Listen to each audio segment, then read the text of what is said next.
evening, ladies and gentlemen, and welcome to the Mahoning Drive-In Theater, the largest single-screen drive-in in the United States. We're certainly glad you could be with us this evening, and don't forget the concession stand is open with all kinds of great things to eat and drink.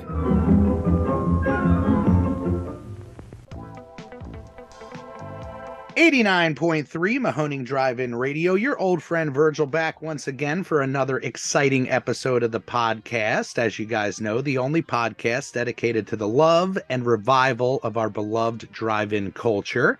Joined as always by my co-host and general manager extraordinaire, Mark. Say hello, Mark. Hello.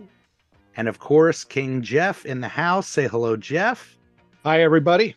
We're really, really excited about our guest tonight, or for him, it will be this morning, being that he's coming all the way from Dandenong, Australia, the owner, manager, and director, David Kilderry. Welcome, my friend.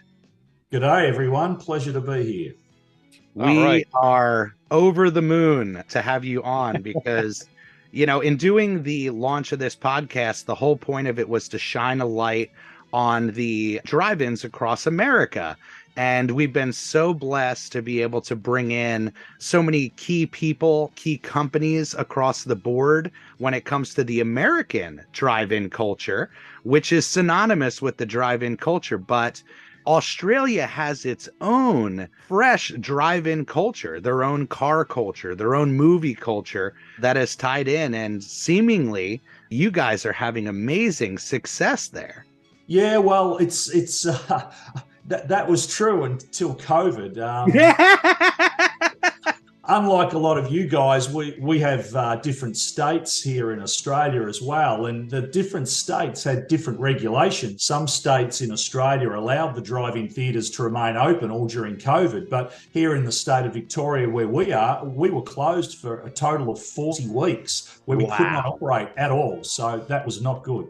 Yeah. Well, and your guys' history and story, which we really want to go into, is rich as well. You guys are one of the oldest drive-ins in Australia, and as it stands, the largest, correct?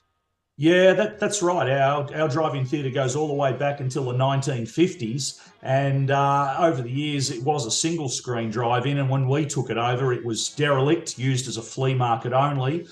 We reopened it over 20 years ago. Now, the thing that I love about reading about you guys is you predate television in Australia. So the popularity of drive-ins pre-television was just massive. Yeah, that's right. Australia, with many things, it sort of sat back and had a look what was going on in the rest of the world before they jumped into television, which I believe the UK even trialled during World War II, and then the US, of course, it boomed in the late 40s and 50s. So Australia didn't introduce television until the mid-1950s. So the first drive-in theatres here opened without that competition from television. But yeah.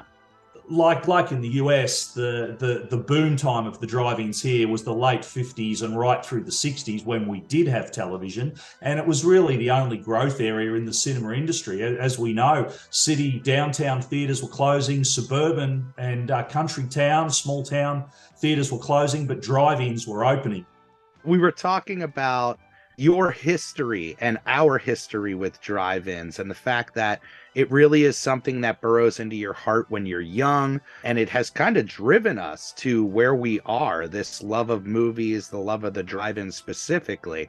But yours is kind of magical. Can you tell us a little bit about your upbringing and what led you to love drive-ins? Well, as a kid, our parents took us to the drive-in, which was fantastic. One of the first movies I can remember was Disney's Bed Knobs and Broomsticks in the early 1970s. Yes. What I recall was because they were switching prints between suburban drive-in theatres, every second week you got the main feature as the second show and you had to sit through a support feature first. So I remember struggling to stay awake through some boring movie that was first that I couldn't even remember. And then during Knobs and Broomsticks, I could hardly stay awake for that. So yeah.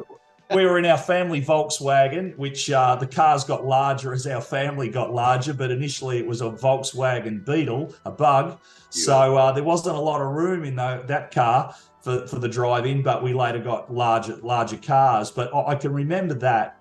And in 1974, our parents built a second story on our home for some extra bedrooms, because there was 4 kids by this time. Right. And when they built one of the bedrooms upstairs, one of them looked over our backyard, the play area in the backyard, and the other one looked out over across the suburb, and you could actually see a drive-in screen, and that's the bedroom that I chose. So it wasn't across the road; it was like half a mile away, but you could still clearly see the drive-in screen. Yeah, get those binoculars out.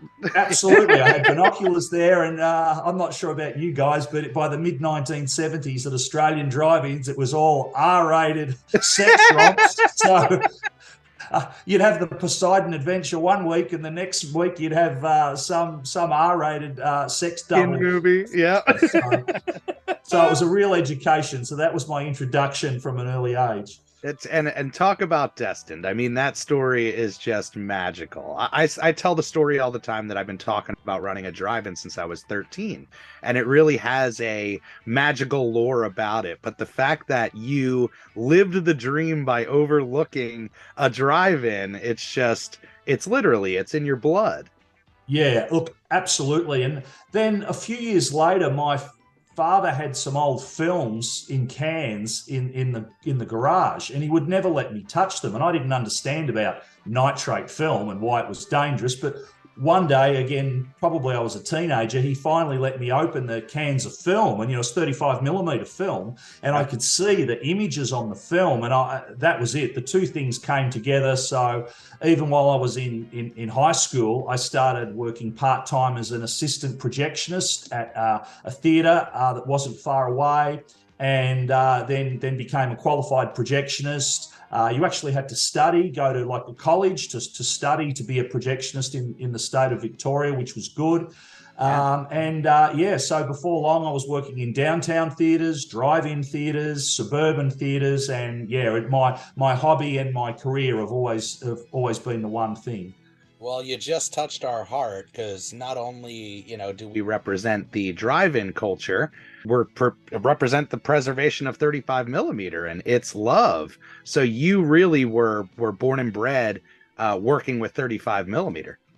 Oh, yeah. Not only that, I've been collecting film on all formats for over 40 years, and I have about 4,000 reels of film here in my collection. Well, we just became best friends. So why don't you give people listening a visual as far as the layout of your drive-in? Are you guys kind of in a rural setting? Are you built out around in a city? Well, when our drive-in was first built in 1956, it was in an area, Dandenong, which is a large industrial area. And when right near our drive-in theatre, there was an International Harvester truck plant, there was a Heinz food processing plant, and Australia's largest General Motors vehicle plant. So when they built those 3 plants in the 1950s, they built suburban homes for people to live, and that's when the entertainment came, and that's why our drive-in theatre was built. Yeah. And you see aerial photographs from back in the 50s, and you can see those 3 plants, and you can see our drive-in theatre and not much else. But if you look at it today, we're right in the middle of suburbia, surrounded by massive warehouses and factories. And in fact, that's what is pushing us out. We have actually sold the land, my brother and myself, and we will close in the near future. What?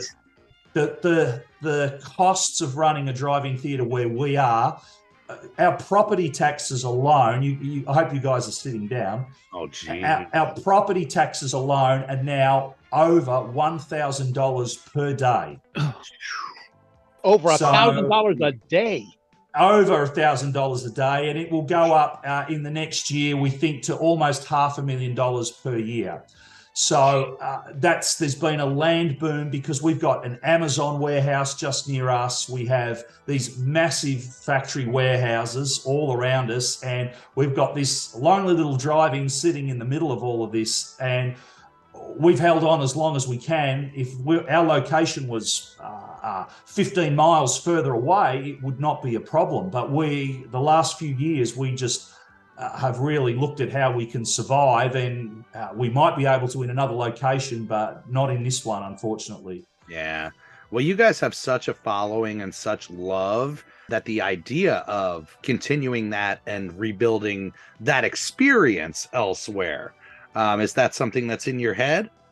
Yeah, look, my brother and I, who's the co-owner of the Lunar Drive-In, we've looked at all of those options. There's one or two former drive-in theatres that have closed and the screen is gone that may be options, but there's the possibility of even building a brand new one.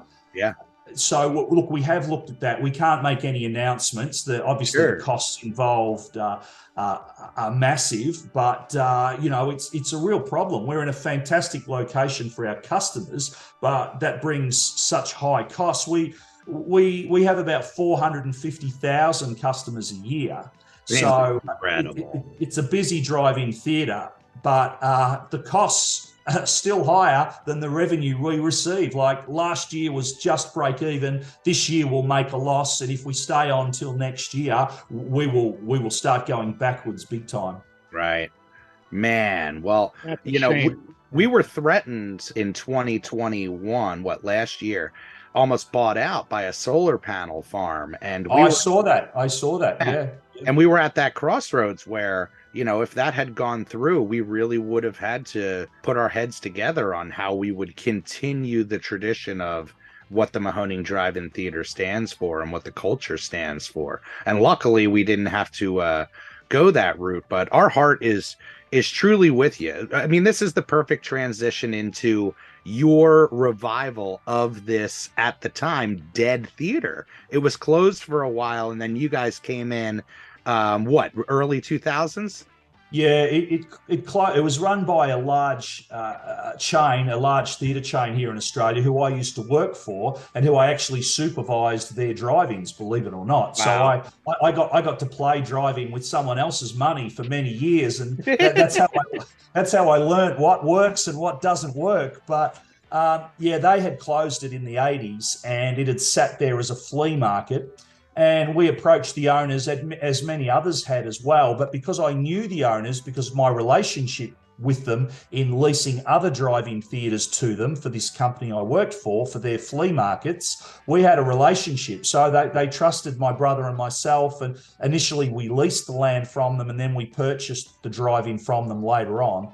Yeah. And so having that background and knowledge was very important. I feel it's very tough for someone coming in. As you guys know, a lot of people want to run drive-in theatres, but they don't know how, and they don't have the experience. And you need everything going for you. Otherwise, it's very difficult. I'm not saying it's impossible for people coming from outside. You can get by, but having that experience, I feel, has always been important for us. For sure. And every single owner that we talk to has the same exact quote. You don't get in this for the money. You get in it for the community. And what you guys have provided that community for over 20 years has been, nothing but magic. It's been one of our most difficult decisions, because the land is worth a lot of money, and that's why it attracts high property taxes. But that doesn't help us in our day-to-day trading. We would stay if we could, but we don't want to risk, our family's homes and our livelihoods by, we've put our houses on the line a few times over the years, but there's always been a clear pathway to better trading and improving, building extra screens, building our new snack bar. There was always a way forward. But this time we're sort of a little concerned. Hollywood has changed a little. The customers have changed a little. There's a lot staying home with streaming as well. It only takes a 10% change for your profit to disappear. And that's what we've been noticing. So, it's a tough decision. Yeah, and it's one of those things. Even starting the podcast, it was really about shining a light on the drive-in culture and the news of the drive-ins. And 9 times out of 10, it was, hey, this drive-in's closing. This person had to make a hard decision. It's just the nature of the beast. We're at that that crossroads that the VCR and cable brought were there Yes. again with streaming and what Yeah. COVID brought to Hollywood. In Australia, cable TV did not come until later in the 1980s, but the VCR in Australia had such a huge uptake in the early 1980s. One of the companies I worked for, they spent $1 million in 1983 twinning one of their good drive-in theatres.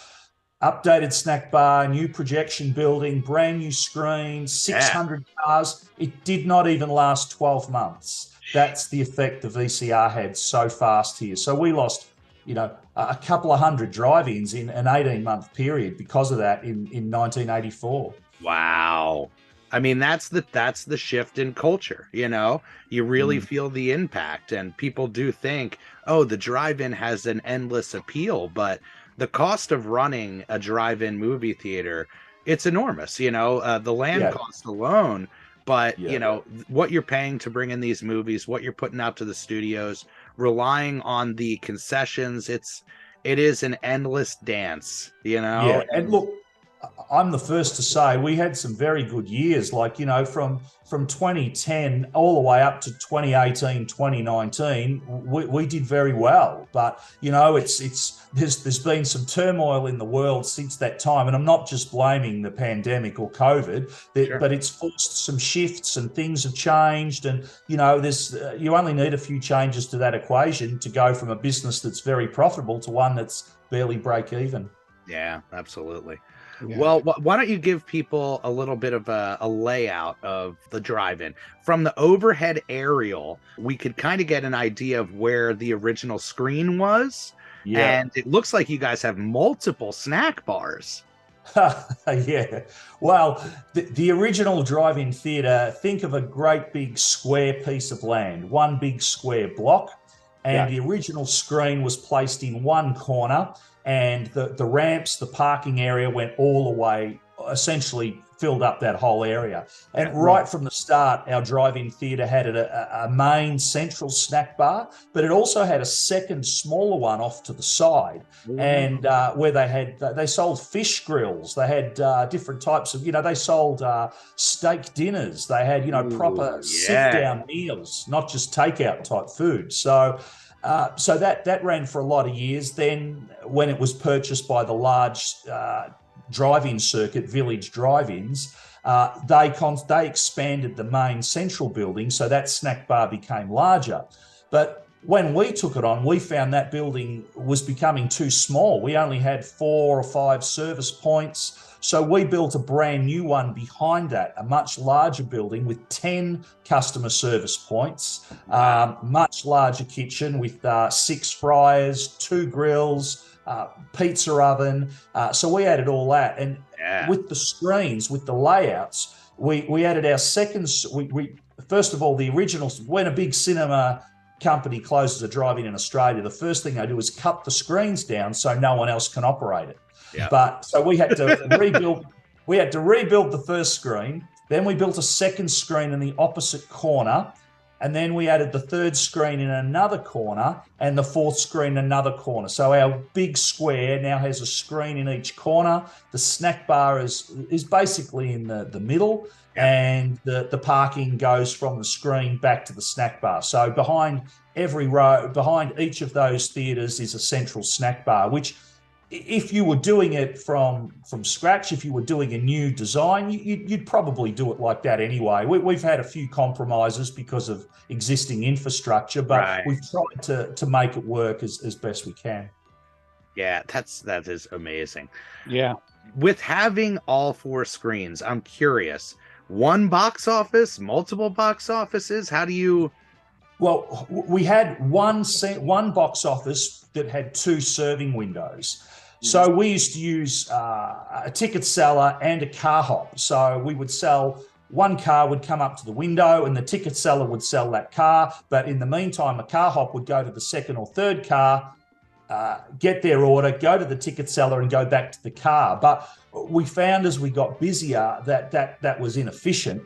So we added a third ticket box. So then we had 3 lanes coming in, but again, we got busier and we added another ticket box. So now we have 5 entry lanes with 5 ticket box serving windows, and we don't use the car hops because once we went to computer ticketing, online booking system, you can purchase a ticket at the box office, that's fine, but we find about 50% purchase online via our website, and they just come up with their phone. We just scan the code on the phone, and so that's a fast transaction. Yeah. So we now get the cars off the highway. We're actually located on a major highway, probably about 60,000 cars a day pass us now. So to get those cars lining up for the drive-in off the highway, we used to block it up almost 3/4 of a mile. So it was a problem on busy nights. So now we don't have the police hassling us anymore. We've got them off the highway.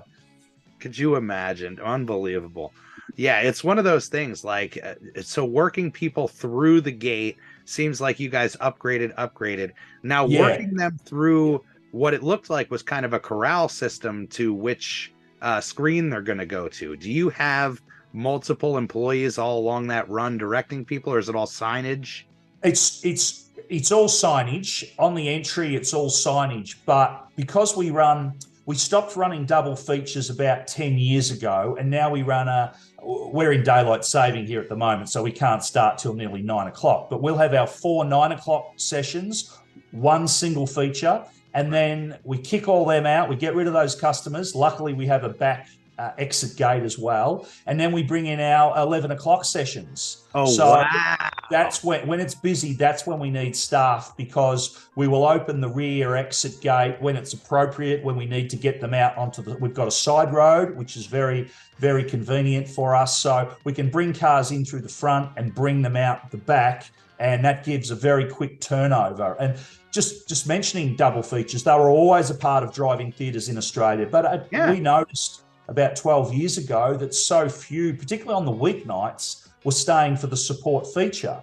And so we started adding some first release films at the later session time, and we found there was an audience. You know, we've got people, we're lucky, we can run a session at 11:30 p.m. at night and still get, 150 cars for it. So it's worth doing. Yeah. Oh, that's a great model. So things have evolved and changed even over our 20-year period. Yeah, and you got to kind of dodge and weave with the way that the culture and the really Hollywood is changing. Oh yeah, for sure. We went the same route with our Sundays and our Tuesdays. You know, we pushed our Sunday double features for a good couple years, and after a while, it just was like, there's too many people who need to get home. We're losing them all for a second, and it's always a sacrifice losing your intermission. But you figured it out. You kind of get a bite at both apples by bringing in 2 shows. Yeah, correct. You get two bites at the pre-show concession audience. That's right. We lost nothing. Our intermissions were busy, but people still, we find by 11 o'clock at night, they're hungry. They want to eat again. They want to snack. They want to drink. So, yeah. Oh, that's amazing. That's so amazing. So you told us a little bit about your history and your past working in the theater industry. What was the story as far as when you and your brother came in and purchased the land? Did that take a lot of convincing? Was it an insane financial undertaking to come in on? I mean, I can only imagine. It's the dream everybody wants, but there's so many hurdles to get to it. Yeah, look, like you guys, I thought very early on as a teenager that I would love to own my own theatre or drive-in, indoor theatre or drive-in. But as the years went by, I saw that the focus was taken off drive-ins in Australia when the multiplexes came in, and the big companies gradually sold them off. Some of the smaller companies struggled. And I'll tell you a story. I first visited the US in 1989. And I was driving on a freeway in Los Angeles, and I saw a drive-in screen. So I thought, I was going to have a look at drive-ins anyway, but I saw one on like my second day. Yeah, so I got off at the exit, and as I got closer, I saw a second screen, a third screen, a fourth screen. By the time I got close, it was the Stadium Drive-In run by Century Theatres. Yes. They're now Westwind. Yep. Stadium Drive-In in Orange County, and it had 8 screens.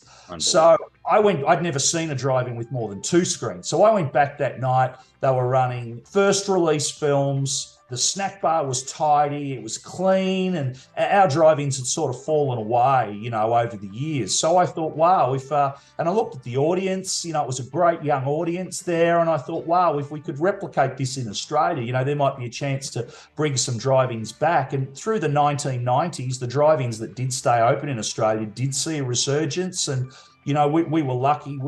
We did take a risk. We took a lease on the land initially, but had to spend a lot of money on rebuilding the drive-in. We spent hundreds of thousands of dollars. Oh, I could imagine. The place is gorgeous. We sold our houses. My brother had a house. He sold it. My wife and I sold our house. But one of the best things we ever did was in our lease, we actually put in a clause that we would get first right of refusal on the land. So if it was going to be sold out from under us, at least we'd have a chance. We wouldn't just get a eviction notice. Right. So when the company that owned the land wanted to sell it, we'd been saving up a large deposit, and it came just at the right time where we could just afford it. So again, we put our houses on the line, and we had a former business as well. My brother and I had that. We sold that off, and we were able to buy it, and that was the best thing we did, because then we could be the masters of our own destiny. So that's the dream, like you said, you worked for so many different owners, and you were the guy that they had to, push into place, and to be the guy that could see a vision through, especially one that had the experience and the know-how. It really does seem like a destined placement. Yeah, look, we wanted to build a new snack bar and add some more infrastructure, but we got to the point we didn't want to spend any more money on a land that we were leasing. And to be honest, our lease had just gone to a month to month, because the company that owned it were deciding what they were going to do. It was a lot of money at the time, but in hindsight, it was a good decision to make. It was worth the sacrifice to do. Oh, absolutely. And I gotta say it. I mean, even though you guys are faced with a hard decision, the Lunar is legendary, and thank you. People do talk about the beauty of what you guys have done with that property and the revival and the drive.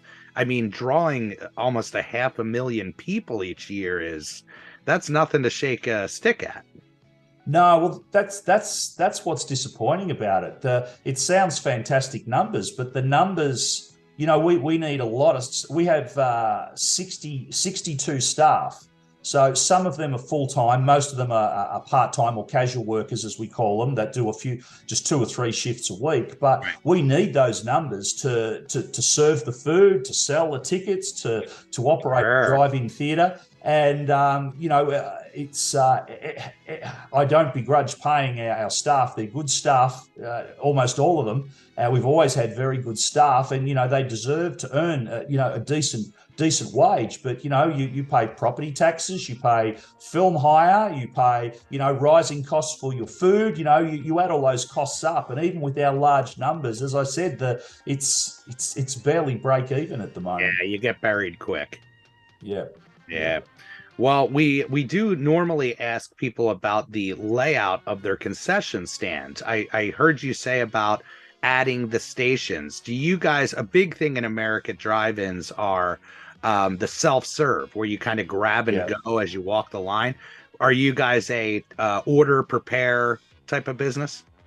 Yeah, we were, the drive-in theatres here and many of the indoor theatres, they were counter service. Then during the 60s, 70s, 80s, they went to self-service, and our drive-in became a self-service where you would walk along the counter, you would choose your food, come to the cash point and make your purchase. But what we found, we sell a lot of combos where, instead of just buying a cheeseburger, for example, you get a cheeseburger, fries and a drink, all in a price that is lower than if you bought those items individually.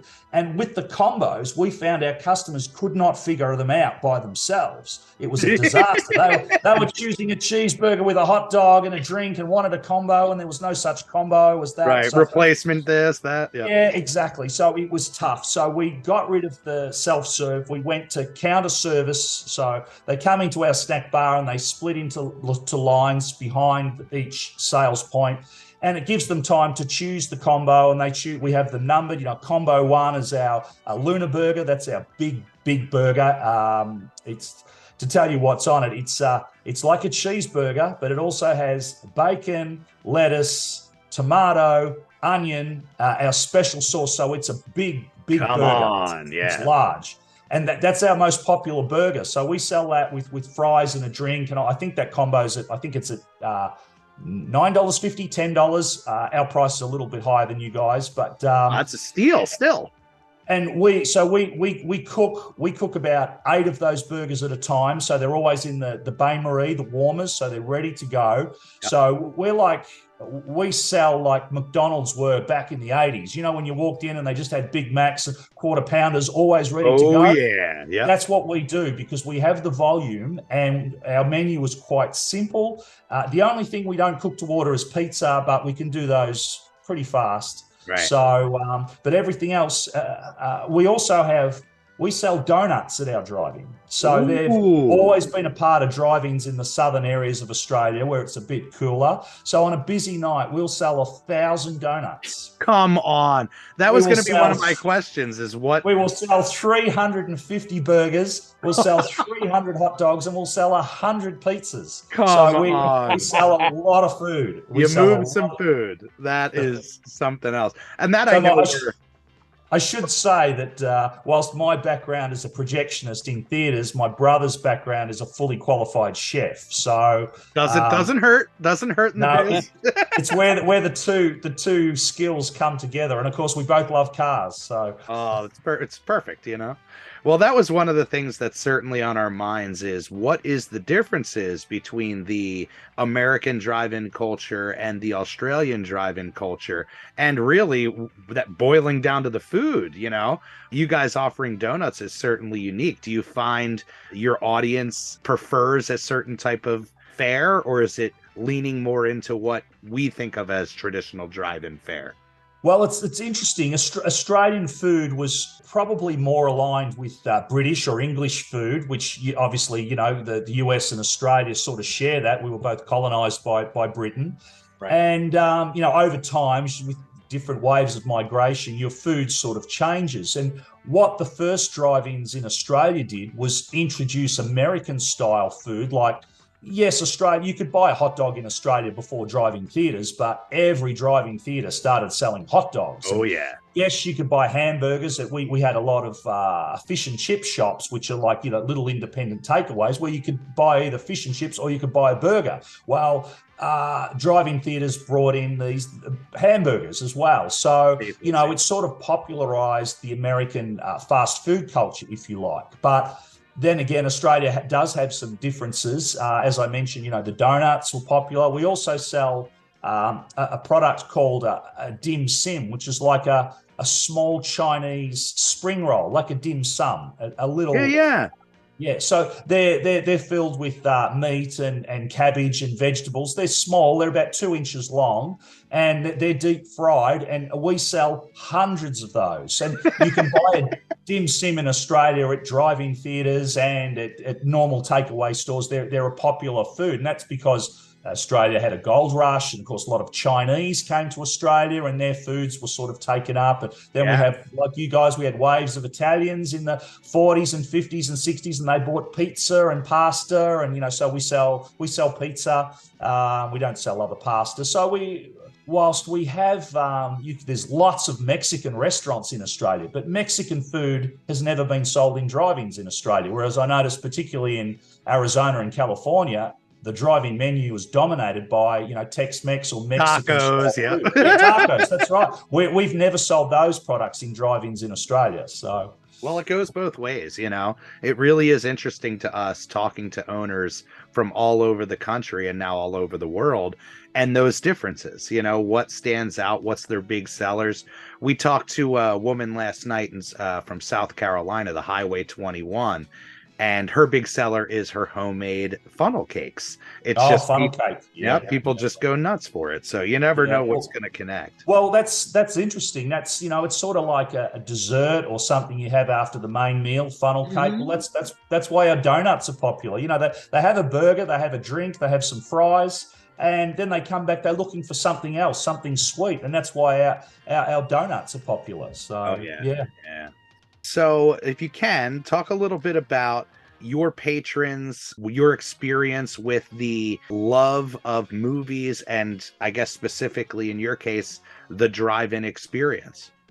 Yeah, well, we run first release movies. We run all the main features, mostly American, but some British and some Australian films as well, which you guys probably wouldn't see as much. Yeah. We do run retro films. Every year we've run a series of classics.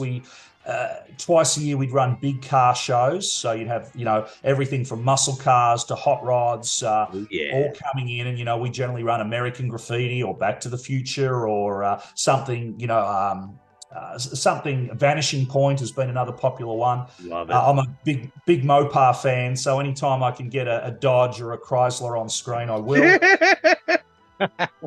And so we have that audience. During COVID, when we could open, we were opening and closing during 2020 and 2021.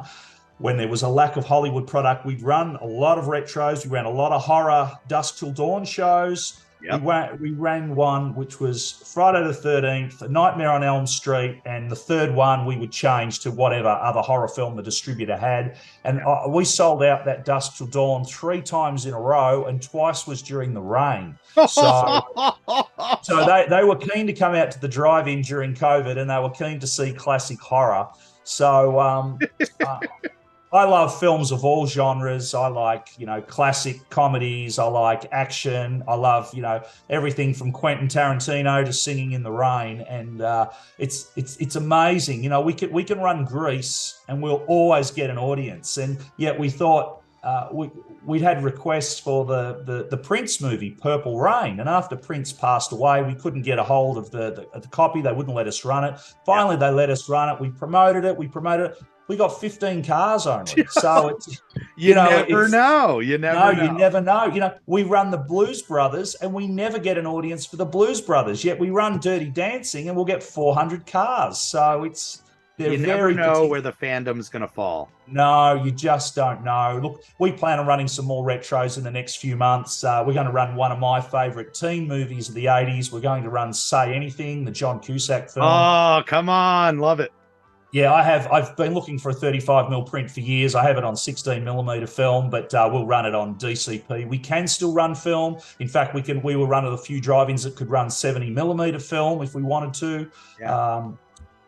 Which was interesting. A lot of Australian drive-ins, maybe a quarter of Australian drive-ins were equipped for 70mm screenings. So during the 50s, 60s, 70s, we ran a lot of 70mm prints in drive-in theaters, whereas I've found in the US that's not so common. Not at all. And since you brought it up, I gotta ask, I saw the footage of you guys running the 35mm. I believe it was the Pearl system, correct? Or the Jewel system, right? Yes. And that you have the ability to run 70 and 35. Yeah, we've just kept one projector, which is a dual projector, 35 70mm projector. We've just kept one on screen 3 because we put Barco digital projectors in, and our projection building just wasn't large enough to have all of them in there. So we had to move the platter systems out. We kept one platter system, one projector, and the rest Barco digital 32B projectors. So. Right. So you guys still do have the 35 there? Yeah, we still have it there. We can still run it. I run more 35mm in my home theater than I do at the drive-in these days, but at least I can still run it. So.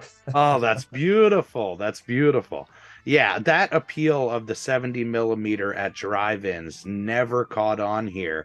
And it's something we get asked all the time is, can you guys run 70mm? Can you run 70mm? And it's had, as you know, a resurgence with the now restriking of 70mm and choice 35mm titles. Yeah, correct. And look, just going back to the first part of the question, our audience is They want to see action, they want to see comedy, and of course, family films do very well. And we've noticed the mid-level comedies and action films have almost vanished, from theatre screens. So that's one thing that has affected our audience. I watched the trailer for the new Will Ferrell film, Strays. Yes, yeah. That's the sort of film that will do well with our audience. We did very well. I can tell you, our top grossing films of all time are Jumanji, the second Jumanji film, Fast and Furious 7.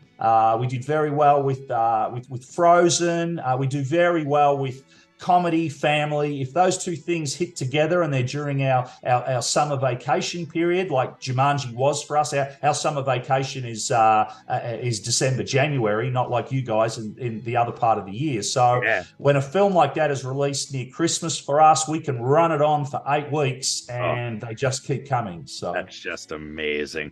Do you find working with a booker and booking titles that, as you said, wouldn't be available in America, do you get a draw for them? Are they a specific draw for you?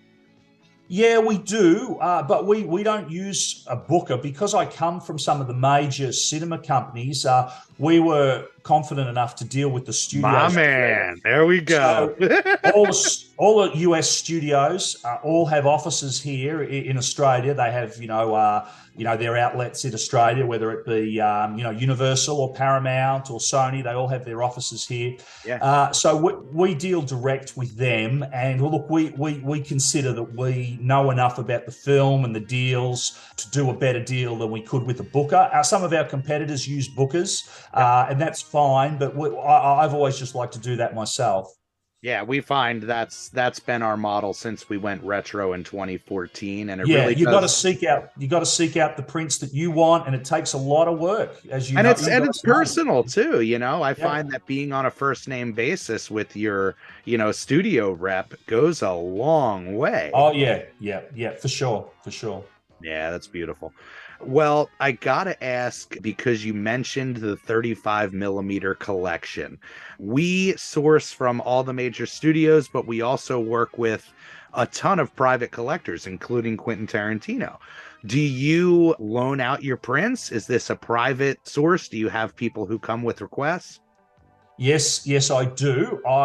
I don't loan to every request, but if I know, because often the prints will be going interstate across the country, if I know that they're going with a trusted courier, and there are still a few small businesses that work as film couriers, taking stuff between the cities, there's a few retro houses that still use these places. So if I know the courier, I trust the transport, in other words, and I know that they have a qualified projectionist, I will loan my prints, and of course they pay the fee to the studio. It's all done correctly. If it's a film from 20th Century Fox and I loan them a Fox film, they will pay the correct dues, the correct film hire to 20th Century Fox. Every company will do that, all the major studios in Australia except Disney. Disney will not do it. Yeah, that's what we found. Strange about that, So that's fine. They may change their mind as time gets on. But, 15 years ago, I would never have loaned a print because it was different back then. You were deemed as being a film pirate if you owned film. That's right. Don't even mention my name. We were just collectors, It's I was buying from guys from the big reel in the 80s and 90s, and they were all collectors, the guys that we knew, and they were preserving prints. They weren't, not one of them were pirating prints. So in the finish, I think the studios have come to recognize that we've been a big benefit to them. And I won't mention specifics, but I sold a 35 millimeter print on eBay about 3-4 years ago. And it sold for roughly $1,000. And then when they sent me an address to send it to, it was to one of the major Hollywood studios. Wow. So I died. I thought I'd been set up, but they explained that they wanted to view this print. I won't mention the film or the studio. The guy explained to me that, yes, I said, don't you have the original negative? They said, yes, they do. But to set up, to run off a brand new print, in a lab would cost them thousands of dollars, where they could just go on eBay and buy the same print from me for, a tenth of the price. And I was shocked. So wow. Since that time, I've sold a number of prints to places like the Academy of Motion Picture Arts and Sciences have purchased from me. Some of my films have ended up in the US Library of Congress, and for the Australian equivalent here, our National Film and Sound Archive, I deal with them. So I'd like to think that we've come out of the closet. We're no longer underground, and we're doing our best to work in the mainstream with our collections. You guys are doing God's work. Every single collector that we work with, you guys are the preservation source. It's unfortunate, but the studios don't all have that like-mindedness where they see the value in 35 millimeter. And to have people across the world like yourself that are, preserving these for future screenings and experiences, it's something you can't put a price on. Yeah, correct. And look, I'm, as I mentioned, I'm not a hoarder. I don't keep, if I buy a film collection, which is what I prefer to do, a collector becomes old or unfortunately passes on, like many of them have. I prefer to purchase the whole collection. I'm always upfront. I say, look, I will keep about a third of these films for my own collection. Yep. I will trade about a third of them to other collectors that I know that are after these, for horror films. I've got 20 guys I can call, and they're all horror films. Sure. And the others, if I can't find a good home for them, and after I watch them once, I'm not saying I don't enjoy them, but I think I'll probably never run this film again. I sell them. And, right. I think if you're upfront and fair, it's actually good for collectors to turn films over, because it allows new people to get access to these prints, Absolutely. Yeah. That's what always drives us crazy is we'll reach out to the studio. They'll say, yeah, we have one print left, but we're vaulting it. Vaulting it? Like, is this movie not meant to be seen? Yeah, exactly. It's it's a fine balance. Films that I've sold to archives, that the chances of them being seen by the public in the near future are almost zero, but at least they're being preserved in an environment that they will be available for future generations. Whereas once I go, I'm not sure what's going to happen to all the prints that I've got here. My wife will sell them, or my kids will sell them, and that's what I'd expect them to do. Sure. Well, before we let you go, we don't want to keep you all day. We got to know the 35 millimeter being there and the experience of the drive-in. There is always certain snipes that we play for our pre-show. Do you guys lean into a retro pre-show, or is it all modern trailers? Every single night, our audience is treated to some vintage Filmac concession trailers. We rotate. I purchased them brand new from Filmac about 30 years ago. And we had them transferred to digital, and that's how we open our programs every night. And I have about 50 of them. I have a mix of Australian and American ones. Some of the Australian ones that the theatre chains use, they're fantastic. Like the US ones, a family at the drive-in, let's visit the snack bar. They have a little song. And one of them was actually shot at a drive-in theatre right near where I grew up. So every time I see it, it brings back great memories of seeing Disney films at the drive-in. And then when I got my driver's license with my mates, we would go, and then later on with the girlfriend. And that was my main drive-in. It was a big twin drive-in theatre, held about 1,600 cars. It was very large. And that's where one of these Visit the Snack Bar commercials was actually shot back in the 1970s. So whenever I see that, it just gives me a warm feeling. Talk about nostalgia. That's absolutely beautiful. Well, I want to give the guys an opportunity to pick your brain as well. Anything for our main man from Australia, Jeff? Yeah, David, let me ask you one thing you mentioned earlier, and I kind of got lost track of it in my head. Did you say that you have already sold the drive-in, or you're just considering it at this point? No, we did. It's already been sold. We put it up for sale.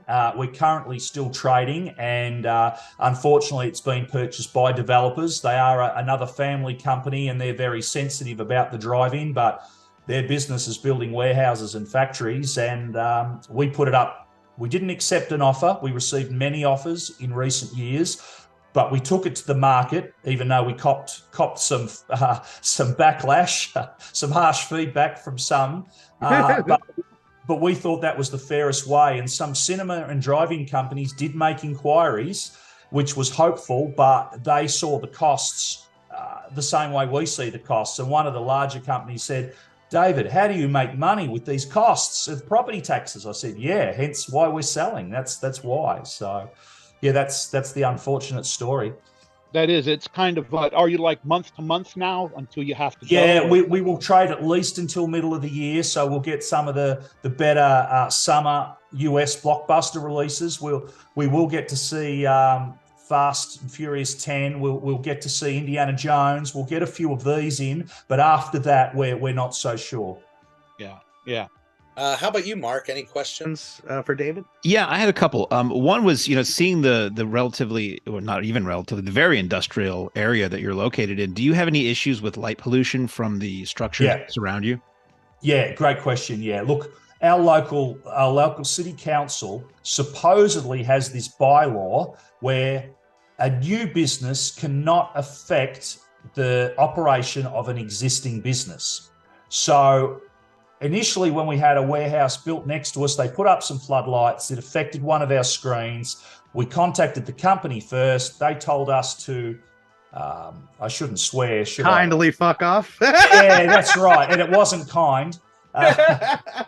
So that was all the negotiation we needed. We went to the local city, and a guy came out and he negotiated that their floodlights would come on a time clock after we closed operations, which was a great solution.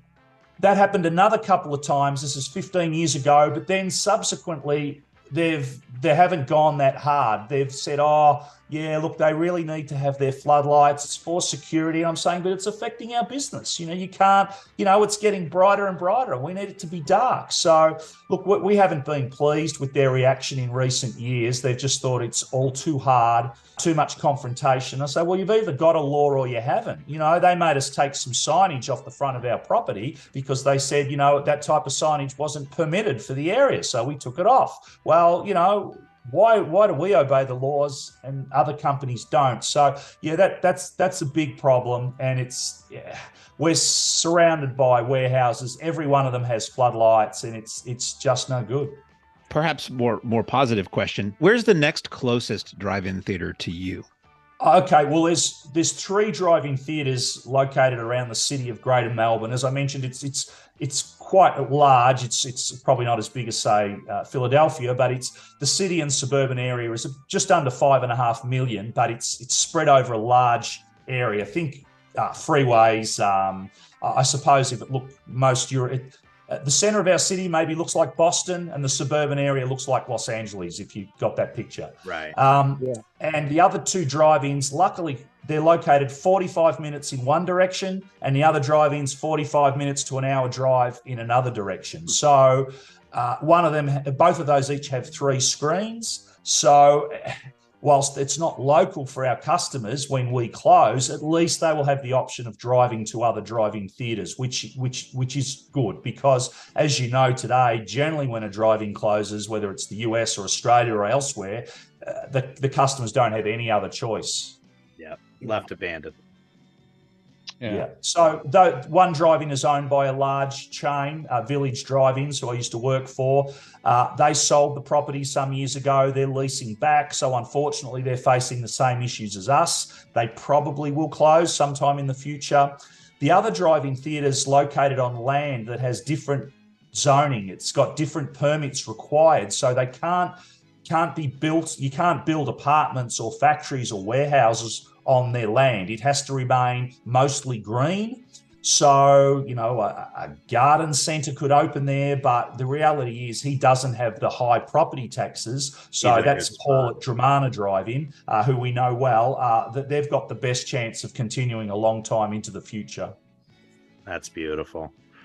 Well, we cannot thank you enough for making the time for us, but we really can't thank you enough for taking this drive-in and breathing new life into it and really representing the Australian drive-in culture to the fullest. Well, Mark and Virgil and Jeff, thank you so much for the opportunity. Yeah, look, we owe it to you, American brothers, if you like, because without you guys, we wouldn't have had these American-style drive-ins. And I think outside of Canada and Australia, whilst they were all around the world, No one other than Australia, Canada, and the US had them right through every town, every suburban area. You know, Canada had hundreds, we had hundreds, you guys had thousands. So, you know, I think we share a very similar culture in the movies, the cars, and what we see on our drive-ins. So, yeah, we owe you guys a lot. Well, it's a beautiful thing. And we say it, there's not many things that we can all do together anymore as a culture. For a family. Yeah. And or a bunch of mates or friends. Yeah, absolutely. Right. And to have a place like that thrives so beautifully, the amount of memories that you made, the amount of people that you inspired, for us, it really is fuel to our fire that we're heading in the right direction. Yeah, look, you guys have done an amazing job. You know, I see what you guys do online. Incredible with the films you program. It's fantastic. Oh, you're the best. Thank you. Stay strong, and anything that you need when it comes to your next project, do not be afraid to reach out. We love you. Well, thank you so much. My next immediate project is to hop on the ride-on mower and start cutting some grass. That's right. You're open tonight, so we can't. That's right.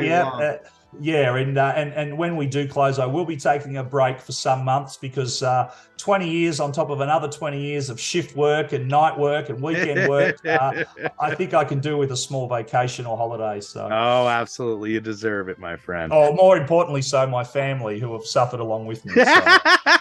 Naturally. Well, I can say it. We're going to be in touch very soon about the film collection because that's constantly what we do is we're looking for that one print that remains out there that we can show people for that once in a lifetime experience. Let's talk for sure. Absolutely. All right, my friend, be well. And on that note, Jeff, take it away, my friend. Ladies and gentlemen, thanks again for coming out tonight to the Mahoning Drive-In Theater. We hope you'll come back and see us again real soon. The exit is on the right-hand side of the screen at the front of the field, and most importantly, have a very safe trip home. Good night and God bless you.